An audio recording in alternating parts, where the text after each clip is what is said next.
नमस्कार। आज हम एक बहुत ही दिलचस्प विषय पर बात करने वाले हैं हाँ बिल्कुल।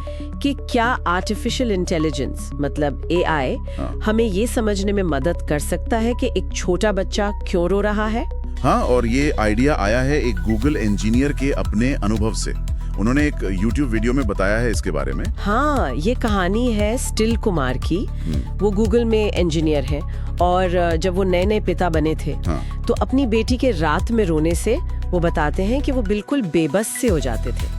समझ ही नहीं आता था कि भाई बच्ची भूखी है या उसे कोई तकलीफ है। हाँ, ये तो होता है। या शायद बस गोद में आना चाहती है। हाँ। मतलब एक बार तो ऐसा हुआ कि वो आधी रात को घबराकर उसे अस्पताल ले भागे। अरे बाप रे। और वहाँ जाकर पता चला कि अरे उसे तो सिर्फ डकार दिलानी थी।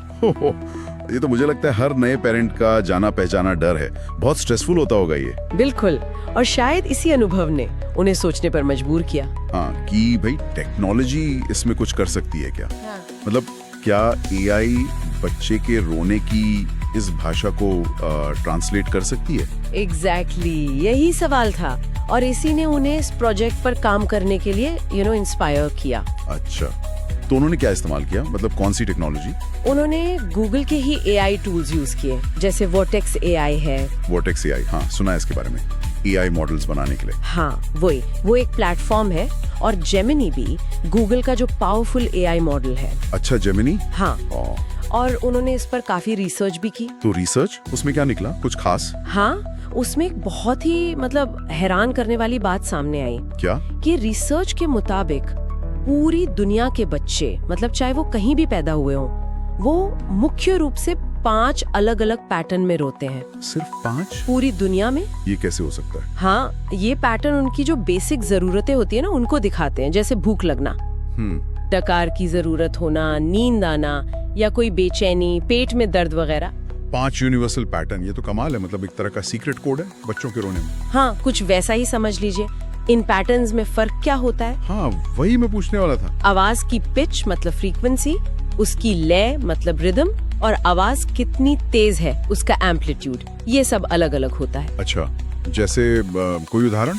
जैसे शायद भूख का रोना एक खास लय में होगा, लगातार, थोड़ा एग्रेसिव सा, और तकलीफ का रोना शायद ज्यादा तीखा हो या इर्रेगुलर हो, मतलब अनियमित। ये शायद एवोल्यूशन का नतीजा हो, बच्चों का एक तरीका अपनी जरूरतें बताने का, जिसे हम शायद अनजाने में समझते भी हों। सही कहा। तो इस जानकारी को यूज करके एआई को ये पैटर्न सिखाया कैसे गया? ये तो सुनने में बड़ा कॉम्प्लेक्स लग रहा है, आवाज का मामला है। हाँ, तरीका इंटरेस्टिंग है। देखिए, पहले तो बच्चे के रोने की आवाज रिकॉर्ड करनी होती है। ठीक है। फिर एआई ये पक्का करता है कि ये आवाज वाकई रोने की ही है, मतलब कोई और शोर नहीं। अच्छा, नॉइज फिल्टरिंग जैसा कुछ। हाँ, फिर आता है सबसे जरूरी स्टेप, आवाज को एक विजुअल स्पेक्ट्रम में बदलना, जिसे स्पेक्ट्रोग्राम कहते हैं। स्पेक्ट्रोग्राम, आवाज को तस्वीर में बदलना, ऐसा क्यों? हाँ, सोचिए जैसे साउंड वेव्स का ग्राफ होता है ना, ये उससे ज्यादा डिटेल्ड एक रंगीन साउंड पिक्चर जैसा होता है। इसमें समय के साथ आवाज की अलग अलग पिच और वो कितनी तेज है सब दिखता है। अच्छा। और ऐसा इसलिए करते हैं क्योंकि जो डीप न्यूरल नेटवर्क्स होते हैं ना एआई के, वो तस्वीरों को, विजुअल पैटर्न को पहचानने में बहुत अच्छे होते हैं, इमेज रिकॉग्निशन में। तो आवाज को तस्वीर बनाकर एआई को ट्रेन करना आसान हो जाता है। ओह, ये ट्रिक है।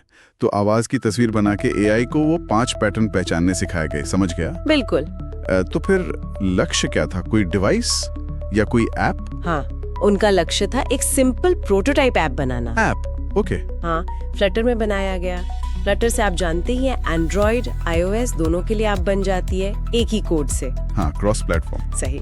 तो ये ऐप क्या करता, बच्चे के रोने की आवाज रिकॉर्ड करता, एआई से पहचानता कि हाँ बच्चा रो रहा है, और फिर बताता कि वजह क्या हो सकती है। जैसे स्क्रीन पर आ गया भूख। अरे वाह, ये तो मतलब नए पेरेंट्स के लिए बहुत बड़ी मदद हो सकती है। कितना स्ट्रेस कम हो सकता है इससे। निश्चित रूप से बच्चे को बेहतर समझने में मदद मिलेगी। और आप कह रही थी कि ये तो बस शुरुआत है, इसकी और क्या संभावनाएं हो सकती हैं? हाँ, सोचिए जरा, क्या हम भविष्य में बच्चे के जन्म के समय जो उसका पहला रोना होता है, क्या हम उसे एनालाइज कर पाएंगे? ये जान पाएंगे कि दुनिया के साथ उसका वो पहला कम्युनिकेशन, वो पहला संदेश क्या था?